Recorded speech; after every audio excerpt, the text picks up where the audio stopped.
શરીર સંબંધી તથા પ્રોહીના ગુનાના આદિપુરના માથાભારે ઈસમને આદિપુર પોલીસ દ્વારા કચ્છ જિલ્લામાંથી તડીપાર કરવામાં આવ્યો છે।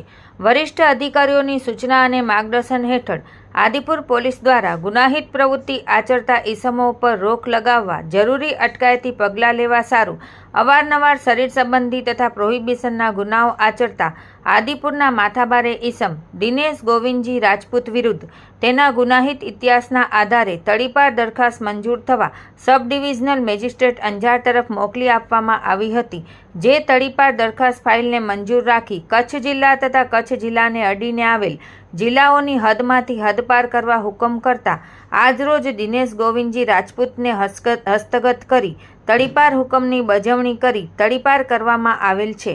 પોલીસે જણાવ્યું કે આરોપી વિરુદ્ધ આદિપુર પોલીસ મથકે કુલ 11 ગુના નોંધાયેલા છે। આ કામગીરી આદિપુર પીઆઈ MC વાડા, PSI RM ડુઆ તથા સર્વેલન્સ સ્ટાફના પોલીસ કર્મચારીઓ દ્વારા કરવામાં આવેલ છે।